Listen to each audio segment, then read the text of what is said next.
Miami Heat Nation, what is going on? So, in today's video, we are going to be talking about Bam Adebayo. Would the Miami Heat actually trade Bam Adebayo to the Lakers? Today, we're going to break it down. Now, before we do start today's video, if you guys enjoy Miami Heat content, we do upload every single day. Our goal this year is to upload for 365 days, and I couldn't do it without you guys. So, I just want to say I appreciate y'all. I love y'all. Continue to keep liking, sharing, subscribing, and let's get back in today's video. So we do got some news, so we're going to start off with this first. So it says Bleacher Report gives KJ a D plus for his summer league grade. Is this grade too low or just right? Now I'm gonna be honest with you. I think this is just wrong. Now he didn't have the best summer league. I'm not gonna be like biased and be like, no, he had an A plus summer league. He was the best player and this and that. But a D plus just seems wrong, right? You can give him a C plus, C minus, C around there. I feel like that's a good grade. But when you start getting the D's, the D pluses, close to the F's, you're pretty much just saying he played terrible. And that wasn't the case. He had some good games, had some bad games, but definitely not a D plus. But let me know what you guys think. What would you give a grade for KJ in Summer League? Also, CBS Sports ranks the Miami Heat's front office as the 13th best in the NBA. They said the overall vision has felt outdated, which I agree. It says the Heat appear far too comfortable being mediocre. They're just sort of stuck. There doesn't appear to be much of a long-term plan beyond waiting for someone to pick them. And I'm going to be honest with you, I typically don't agree with this, but I think they said everything spot on. I think this is facts. Like, yeah, we got the addition of Norman Powell, but Norman Powell can be gone next season after this year, pretty much.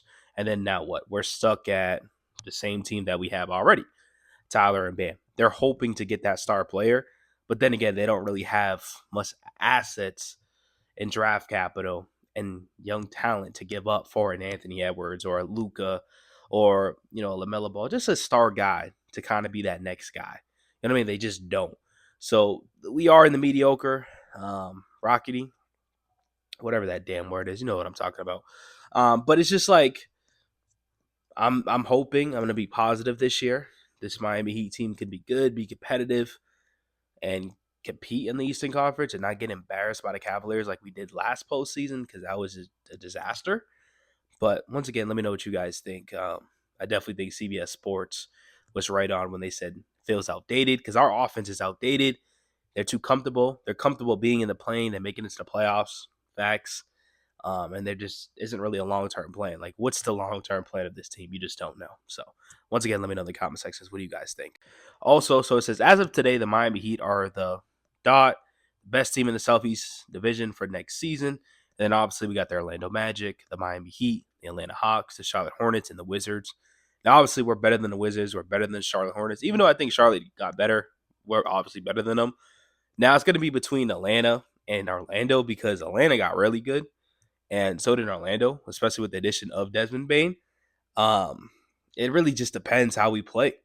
If this Miami Heat team can run a good offense and not stale and not outdated, and Tyler, Norman, and Bam can play together, I think they can easily be number one. But if they just go out there, have some good games, and then go on losing streaks, I easily think Orlando and Atlanta can be better than us. Simple as that. I'm always going to keep it real with you guys, but I'm very curious to see what do you guys think about like this. Because like I said, Atlanta, they got a really solid core. Got Porzingis for free. Dyson Daniels, Jalen Johnson will be back.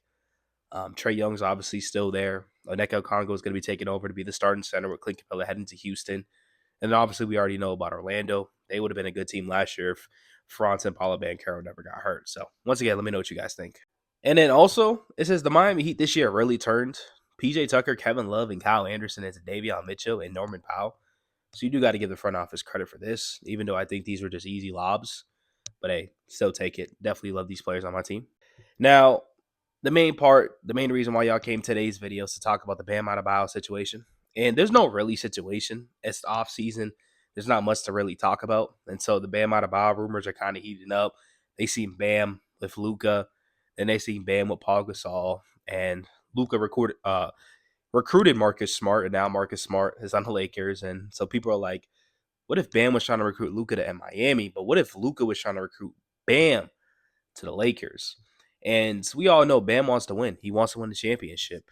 And like I said, as soon as Norman Powell goes and we don't sign him to extension, which I don't think we will, this team's kind of back to square one. And is Bam Adebayo going to deal with that? Does he want to deal with that?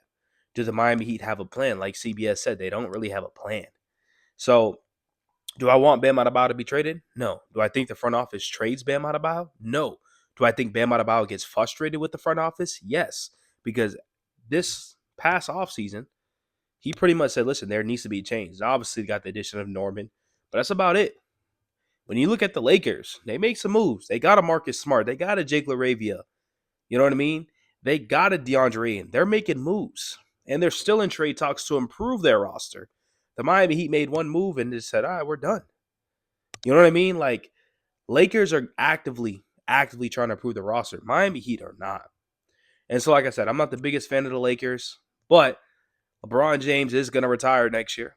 Luka does need somebody, and I feel like Luka and Bam could be a very, very good duo. Personally, I would love for it to be in Miami, but how can the Miami Heat pull that off? Like, realistically, how can Miami pull Luka off? But also, you can look at the perspective, how can Lakers pull off Bam? I need 4 to 5 first-round picks if I'm trading Bam Adebayo. It's really just simple as that. They don't have the players. And to be honest with you, the only player I really take back is Luka. So I think this conversation is interesting. It doesn't necessarily need to be the Lakers. It could be any other team. But I do think Bam is going to get eventually frustrated. And that could be a bad thing. They didn't really help out Jimmy. They're not really helping out Bam. We can criticize Bam all we want, but at the end of the day, he's one of our most valuable players. Defensively, offensively, we need him. So, just keep it back in your mind. Like I said, I don't think anytime a trade will happen, but it is the NBA. It is a business. No one ever thought Luka was going to get traded. No one ever thought these star players would get shipped off. So, once again, let me know in the comment sections what you guys think and follow for more.